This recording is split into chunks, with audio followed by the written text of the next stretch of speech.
Bem-vindo a esse nosso encontro semanal, onde nós estamos percorrendo nesta série Sinais e Símbolos da Nossa Fé, percorrendo a vida da nossa igreja nos seus simbolismos, nos seus sinais que convergem todos para o despertar e o alimentar da fé. Hoje eu lhes queria falar sobre um sinal que é inconfundível para o cristão, que é a oração. E uma oração chamada Liturgia das Horas. Quando eu falava dos livros litúrgicos, eu tive a ocasião de lhes falar e até lhes mostrar o livro Liturgia das Horas. O que é a Liturgia das Horas? Ele é também chamado ofício divino. É uma forma de oração que nós podemos recitá-lo sozinhos, podemos recitar em grupo, que é o ideal, podemos recitar inclusive integrado com a Santa Missa. Por exemplo, se for pela manhã a missa, pode-se integrar as laudes com a Eucaristia. Se a missa é celebrada à tarde, pode-se integrar as vésperas com a Santa Missa. Na verdade, ela é um hino de louvor que a Igreja, movida pelo Espírito que ora em nós e por nós, entoa a Jesus como sumo sacerdote que presta continuamente o culto ao Pai. Na carta aos Hebreus, capítulo 7, versículo 25, está escrito assim: Jesus está sempre vivo a interceder por nós. Então, a intercessão da Igreja é uma participação nesta intercessão contínua de Jesus por nós. Desde a Igreja primitiva, essa oração era comum nas comunidades cristãs.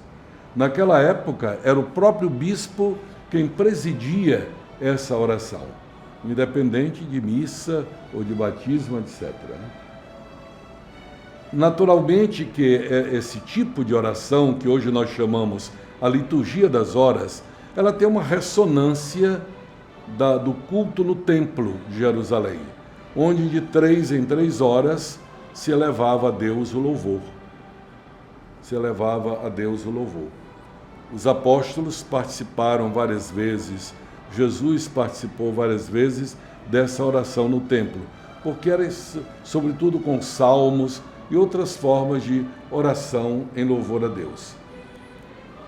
Quando os apóstolos receberam aquela queixa de que as viúvas dos gregos não estavam sendo atendidas com a devida atenção como as viúvas dos hebreus, dos judeus, os apóstolos disseram: olha, não é justo que nós deixemos a pregação da palavra e a oração para nos dedicar ao serviço das mesas. Instituíram aqueles 7 homens prudentes para fazer esse serviço em nome da comunidade. Impuseram as mãos sobre eles, está lá no capítulo 6 dos Atos dos Apóstolos, e eles então passaram a exercer essa função, que não era exclusiva. Eles também faziam outras coisas, como também a pregação. Mas os apóstolos foram muito claros, sobretudo pela voz de Pedro: não é justo que nós abandonemos o serviço da palavra e da oração, e essa oração é, sobretudo, essa oração de 3 em 3 horas, ou em horas marcadas do dia, para o louvor a Deus. Com o passar do tempo, o surgimento dos monges, das comunidades monásticas, grupos de homens ou mulheres que se dedicavam especialmente ao serviço de Deus no louvor, como São Bento dizia, reza e trabalha. Trabalhavam 7 horas, rezavam 7 horas, descansavam 7 horas e tinham 3 horas intermediárias para as outras atividades. Então, oração e trabalho, a ponto de interromper o trabalho para a oração, interromper o próprio sono para a oração. Então, eles levaram muito a sério essa cadência das horas, né? A cadência das horas. A hora prima, as laudes, a hora tércia, a hora sexta, a hora nona, as vésperas e as completas. Então, aqueles 7 momentos de oração. Com o tempo, a vida foi mudando da vida rural para uma vida mais urbana, atividades que não era só o campo. Então, houve modificações nisso. E de maneira que os próprios monges passaram a ter um momento no meio da manhã, outro momento meio-dia, outro momento à tarde e outro momento à noite, sem mais levantar meia-noite ou 3 horas da madrugada, mas fazerem à noite ou de madrugada o ofício que seria ou meia-noite ou nas primeiras horas da madrugada, 5 horas da manhã. Então, isso são modificações de horário, mas perfazendo o espírito da liturgia das horas, que é consagrar as diversas horas do dia ao louvor de Deus. De forma que quem reza, por exemplo, o ofício parvo da Imaculada Conceição, vê esses nomes: prima, laudes, tércia, sexta, noa, vésperas. É uma reprodução desta nomenclatura a qual estou me referindo.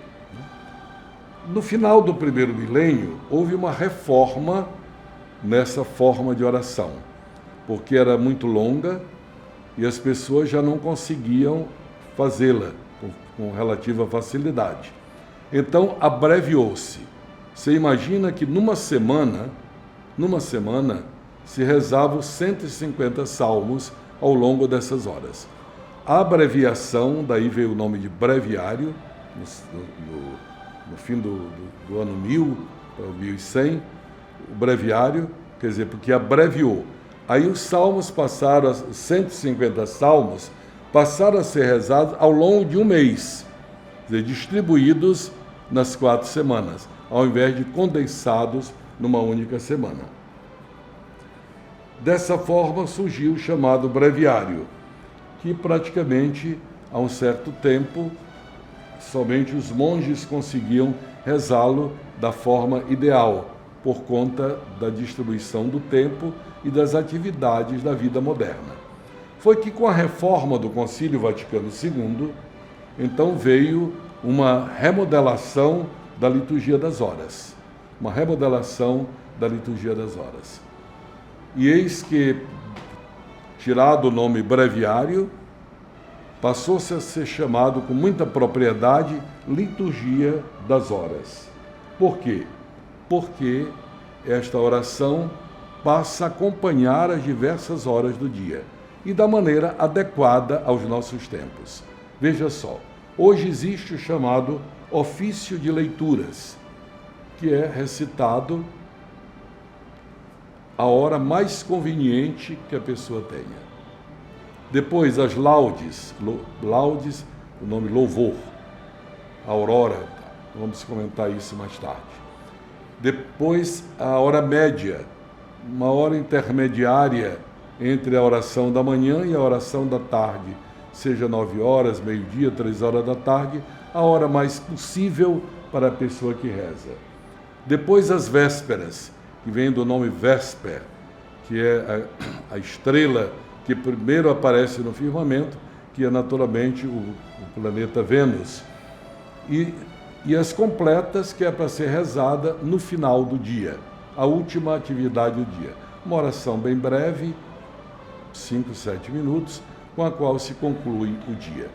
É assim que, com o nome Liturgia das Horas, com esse sentido de santificar as diversas horas do dia, a Igreja convida então seus fiéis a realizarem isso.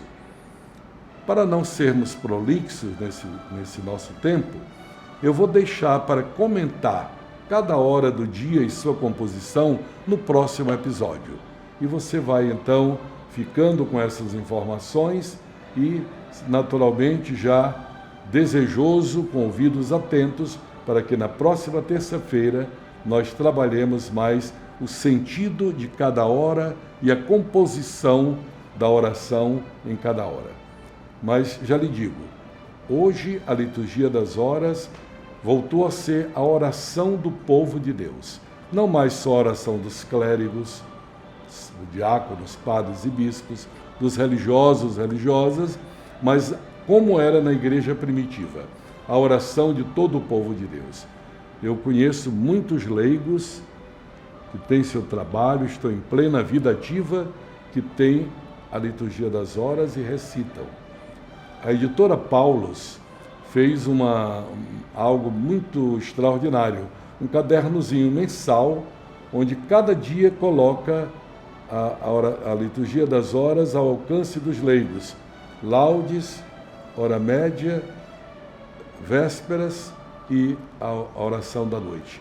Ajudando assim de uma maneira descartável, porque o livro é grosso, mas de uma maneira descartável, você levar para onde for, na sua bolsa, no seu carro, no seu bolso até, e poder recitá-lo para poder acompanhar com a oração que está ali dos salmos e as outras orações, as várias horas do dia, consagrando-a ao Senhor. Então, que Deus lhe abençoe com espírito de oração para louvá-lo sem se cansar.